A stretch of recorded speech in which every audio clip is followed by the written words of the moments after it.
আচ্ছা, ঠিক আছে। এখন আপনার এইখানে যে টপিকটা দেওয়া আছে, এর আগেও আমি 2টা ক্লাস নিছি। এটা একটা ভাস্ট টপিক। অল্প সময়ে সব বোঝানো যেমন সম্ভব না, সব বোঝানো দরকার নেই। কেন? কারণ হচ্ছে সব মনে রাখাও যাবে না। একটা শব্দ দিয়ে শুরু করি, ম্যাপ। ম্যাপ শব্দের অর্থ কি? মানচিত্র শব্দ দিয়ে কি বুঝেন?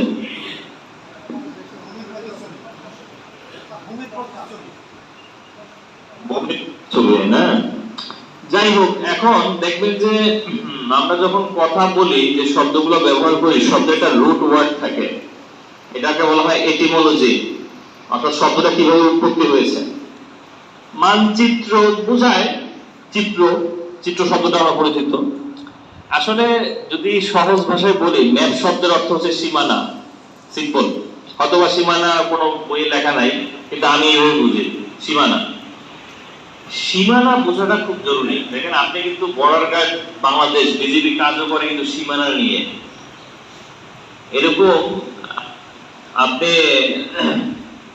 নির্বাচন কমিশনকে সহায়তা করবেন জাতীয় সংসদ নির্বাচনে, সেখানে আপনার কাজের সীমানাটা বোঝাও জরুরি, বুঝছেন? তো যে কোনো কর্মকর্তা, কর্মচারী, আইন শৃঙ্খলা রক্ষাকারী বাহিনী, whoever he is a part of the executive. এখন ওই বডিকে, ওই এনটিটিকে জানতে হবে আসলে আমার সীমানা কতটুকু, আমার ম্যাপ কোনটা। এই কারণে আপনি যে পেট্রোলের সদস্য হবেন, ওই পেট্রোলের কমান্ড ইন অফিসার যে থাকবে বা যাকে আপনি যাবেন ডিউটি করতে, তার কাছ থেকে আপনি ভালো করে বুঝে নেবেন যে আমি এইখানে কি কি কাজ করব। আরেকটা শব্দ হচ্ছে সিমুলেশন। সিমুলেশন শব্দের অর্থ কেউ জানেন?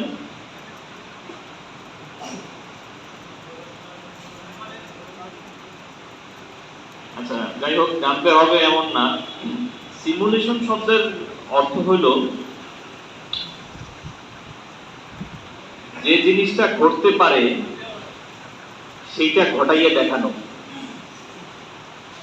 অর্থাৎ আরেকটা শব্দ হইতে পারে ডেমনস্ট্রেশন, করে কাজটা করে দেখানো। যেমন আপনাদের ফায়ার ড্রিল হয়, হয় না? আগুন লাগলে যে পরিস্থিতি সৃষ্টি হবে, সেইটা আর্টিফিশিয়ালি তৈরি করে কিভাবে আগুন নিভানো যাবে সেইটা ডেমনস্ট্রেশন করে দেখানো হয়।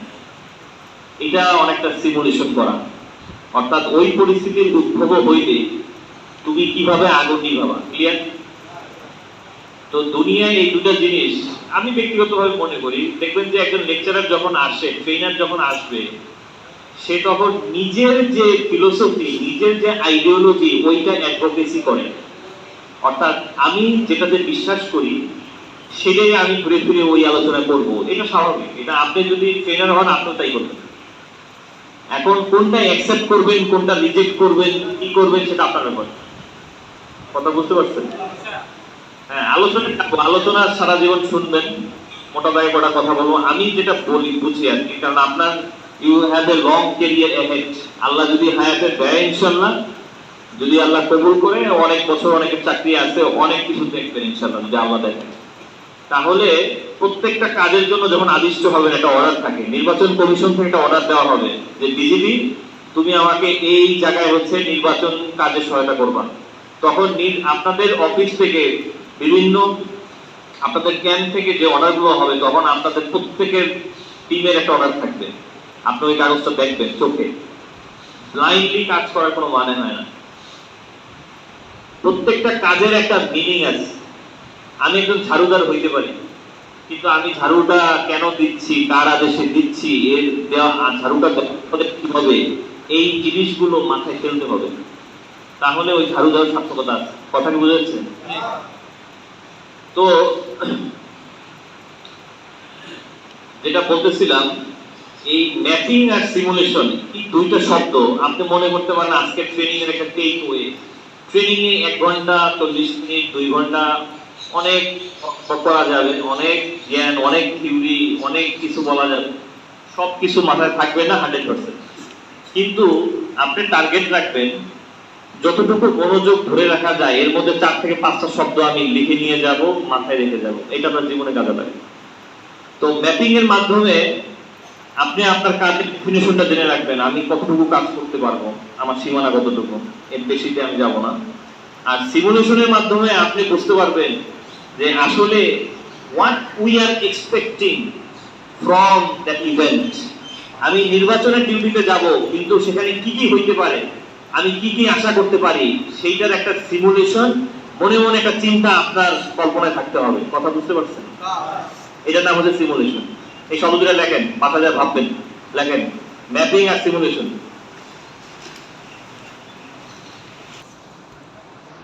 এখানে যে শব্দগুলো লিখছি পারলে একটু লেখেন আর কথাও শুনেন, কারণ টাইম লিমিটেশন আছে, আমাদের শুনতে হবে। এটা হচ্ছে দেখবেন যে যে কোনো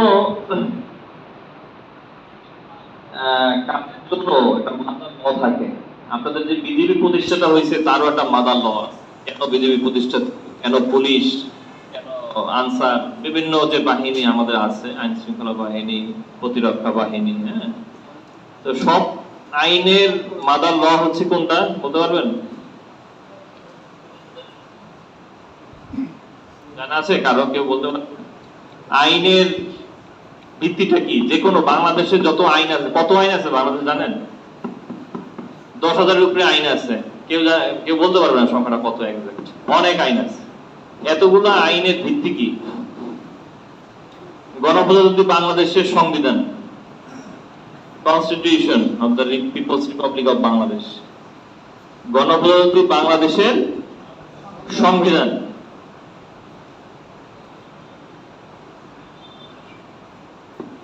এই সংবিধানে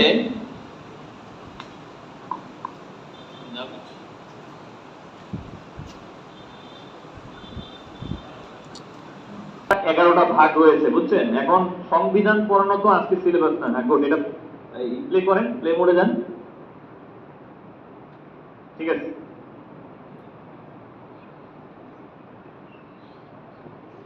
বিভাগের অংশ প্রতিরক্ষা কর্মবিভাগ নির্বাহী বিভাগের অংশ।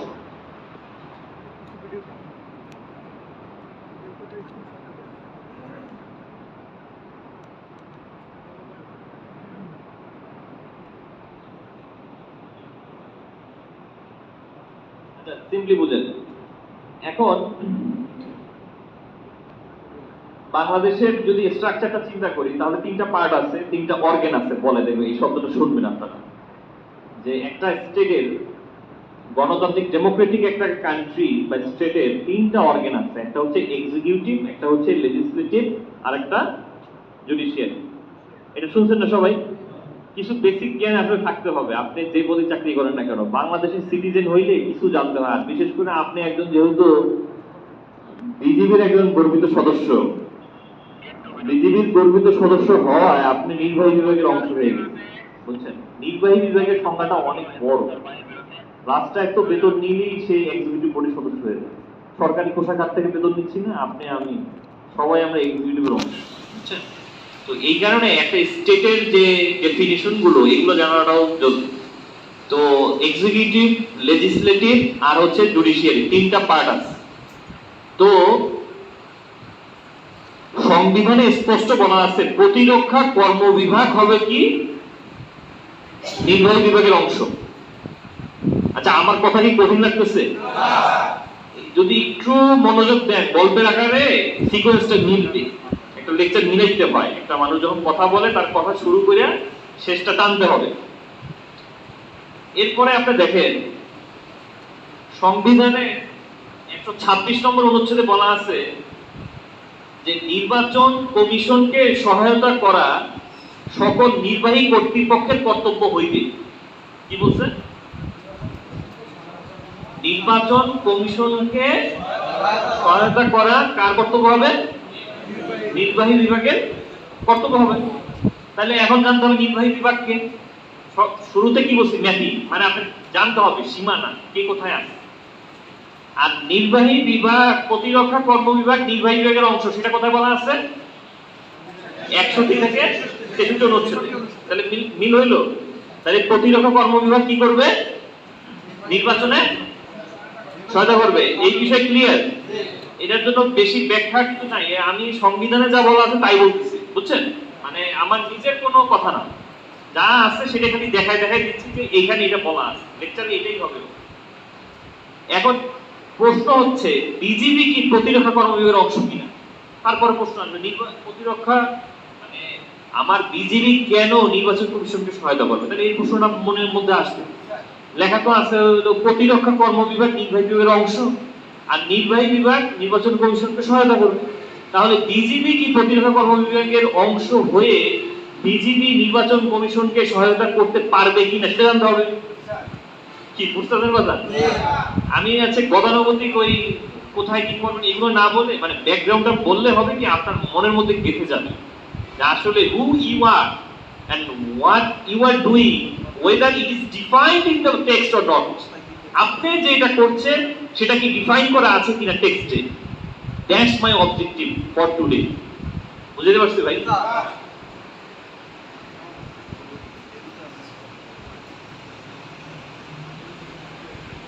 একটা প্রিন্ট করা ছিল না কাছে? স্যার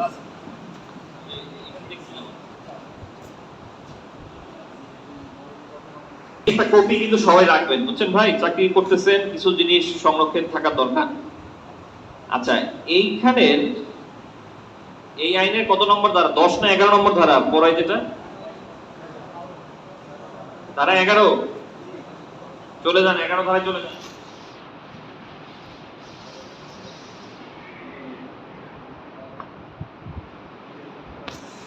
হিসেবে সর্বদা সীমান্তের নিরাপত্তা রক্ষা করা, চোরাচালান, নারী ও শিশু এবং মাদকদ্রব্য পাচার সংক্রান্ত অপরাধ সহ অন্যান্য আন্তঃরাষ্ট্র সীমান্ত অপরাধ প্রতিরোধ করা, যুদ্ধকালীন সময়ে প্রতিরক্ষা মন্ত্রণালয়ের নিয়ন্ত্রণ থাকিয়া উক্ত মন্ত্রণালয় কর্তৃক অর্পিত দায়িত্ব পালন করা, অভ্যন্তরীণ আইন শৃঙ্খলা রক্ষার্থে প্রশাসনকে সহায়তা করা। কি বুঝলেন?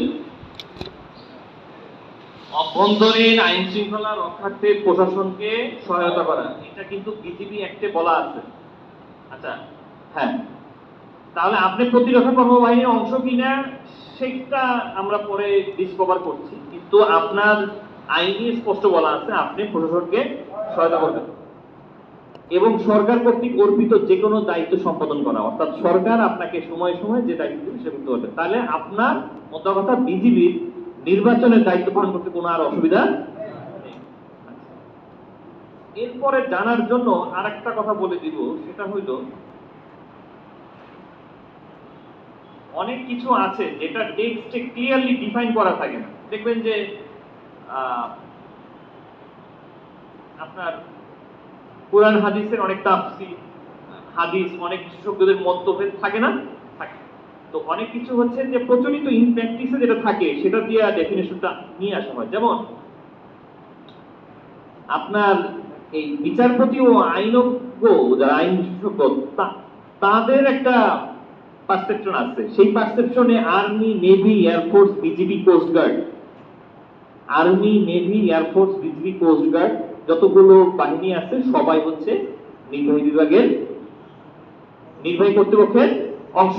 ক্লিয়ার? আচ্ছা, এইটুক থাকলো। এরপরে আমরা চলে যাব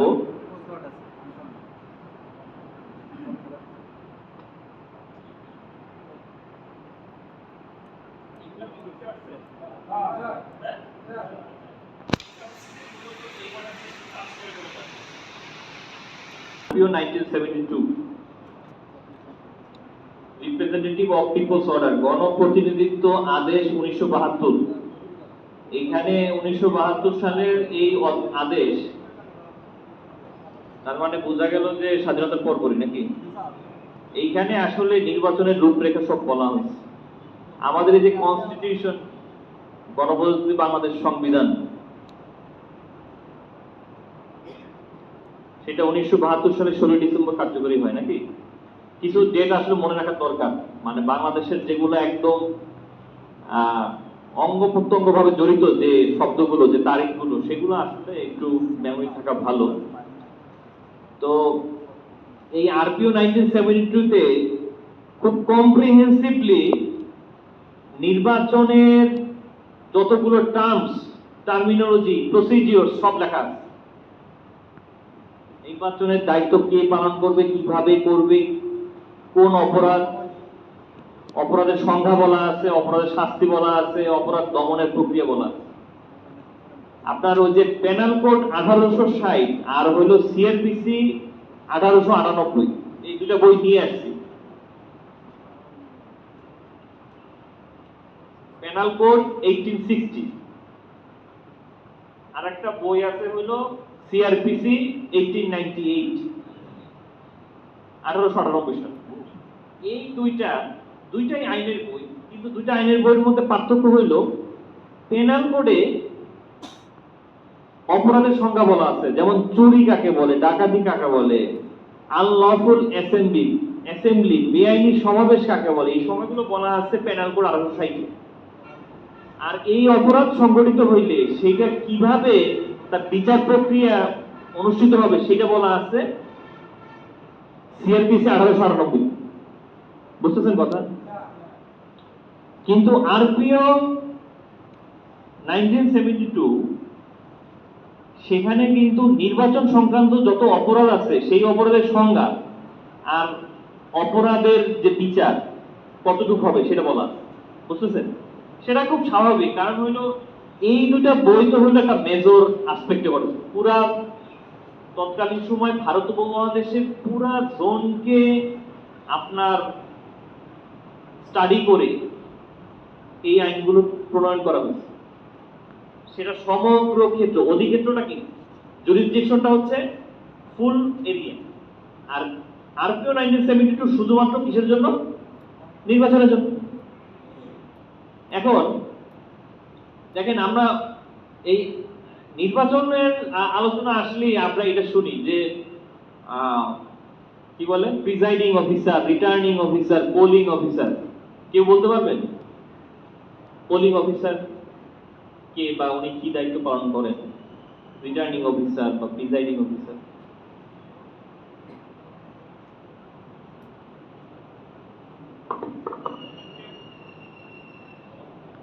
কনসেপ্টটা বুঝে যান। সেটা হচ্ছে যে একটা নির্বাচনী এলাকার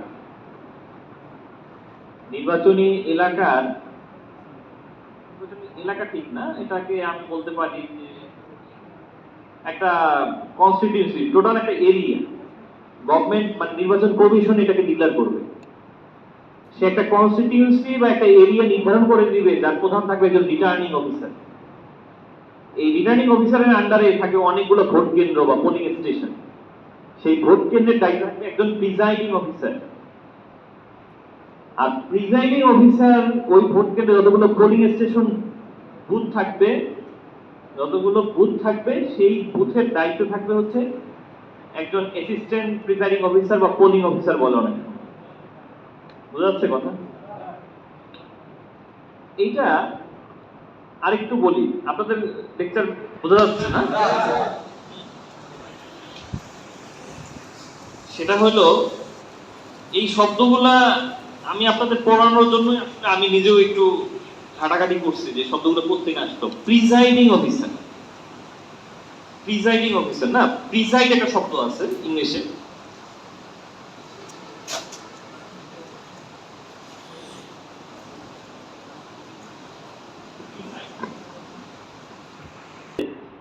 যে সে নির্বাচন কমিশনকে রেজাল্টটা রিটার্ন করবে, ফেরত দিবে। ভোট কেন্দ্রে ভোটের দিন ভোট যতগুলো তার আন্ডারে ভোট কেন্দ্রে ভোট পরিচালনা হয়েছে তাদের রেজাল্টগুলো রিটার্ন করে নির্বাচন কমিশন ফেরত দিবে। যার কারণে এটা ট্রেডিশনালি এটা রিটার্নিং অফিসার বলা হয়। ক্লিয়ার?